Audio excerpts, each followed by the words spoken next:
উনুন test of Bengal, সহজে রান্না শেখার ঠিকানা। আজ আপনাদের আমি রান্না করে দেখাচ্ছি শীতকালের বিশেষ পরিচিত একটা সবজি, শিম দিয়ে মাছের ঝোল।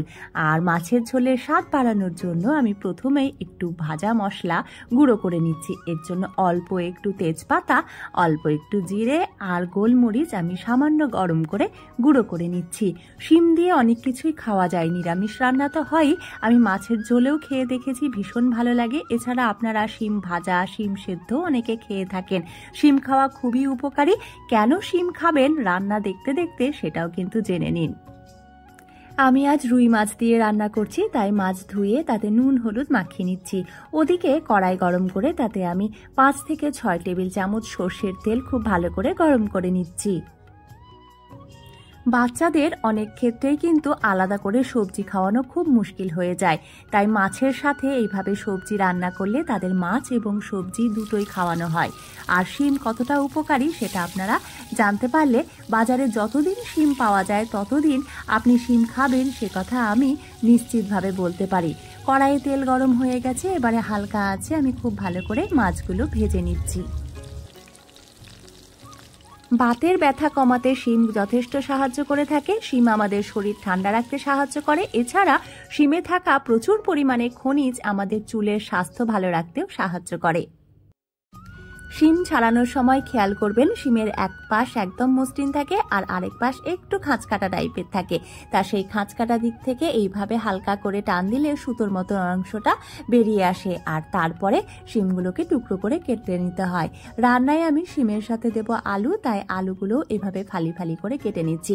তবে শিমে কিন্তু অনেক সময় পোকা থাকতে পারে, তাই কাটার সময় একটু ভালো করে দেখে নেবেন।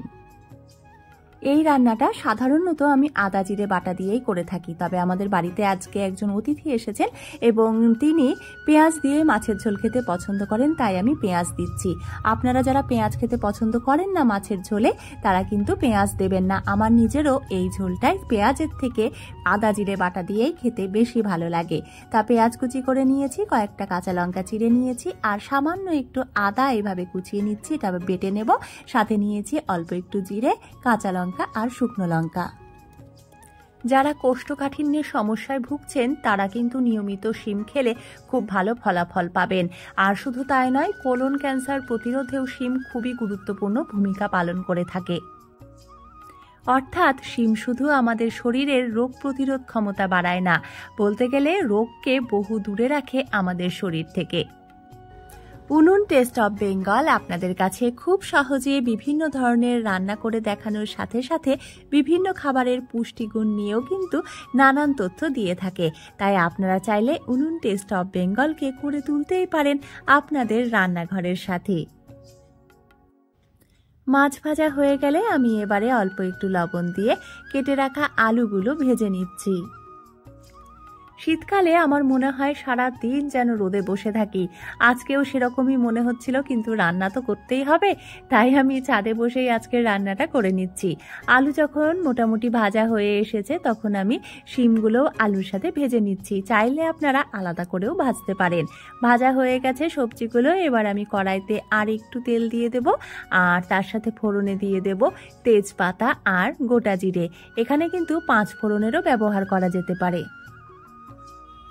ফোড়ন থেকে ভাজা গন্ধ বেরোলে আমি পেঁয়াজ কুচি ভেজে নিচ্ছি, আর পেঁয়াজের রং যখন হালকা লাল হয়ে আসবে তখন আমি দিয়ে দিচ্ছি পরিমাণ মতো লবণ, দিয়ে দিচ্ছি 1 চিমটি হলুদ।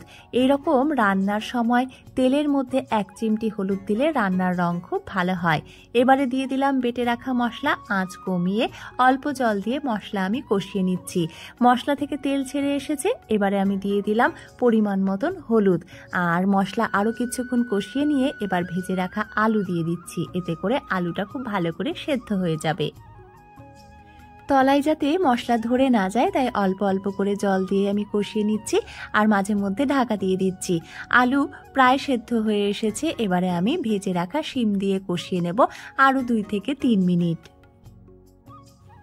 ঝোলের জন্য উষ্ণ গরম জল দিলে রান্না তাড়াতাড়ি হয় এবং রান্নার স্বাদও বেড়ে যায়, কিন্তু আমার হাতের কাছে উষ্ণ গরম জল রেডি করা নেই, তাই নর্মাল জল দিয়েই আমি ঝোলটা করে নিচ্ছি। শীতকালে আমাদের ত্বক অনেক সময় রুক্ষ হয়ে গেলেও সময়ের অভাবে আমাদের পরিচর্যা করা হয় না। সেক্ষেত্রে একটু শিম বেটে মাখলে ত্বক হয়ে থাকে নরম, তুলতুলে আর উজ্জ্বল। শুধু শিম নয়, শিম পাতাও কিন্তু অনেক উপকারী। বিছে কিংবা বিষাক্ত কোনো পোকা কামড়ালে সেই জায়গায় শিম পাতার রস দিলে আরাম বোধ হয়। ঝোল ফুটে উঠলে একটা আলু চটকে আমি ঝোলের মধ্যে দিয়ে দিয়েছি। এতে করে ঝোলের স্বাদ এবং ঘনত্ব দুইই বাড়বে। তারপর চিড়ে রাখা কাঁচা লঙ্কা আর ভেজে রাখা মাছ দিয়ে আমি রান্না করেছি 1 থেকে 1.5 মিনিট। তাহলেই হয়ে গেল আমাদের আজকের রান্না। আর নামানোর আগে কিন্তু ওই ভাজা মশলাটা দিতে একদম ভুলবেন না। আপনারা এতক্ষণ দেখছিলেন উনুন টেস্ট অফ বেঙ্গল। আজ এ পর্যন্তই। দেখা হচ্ছে পরবর্তীতে অন্য কোনো সহজ রান্নার সাথে।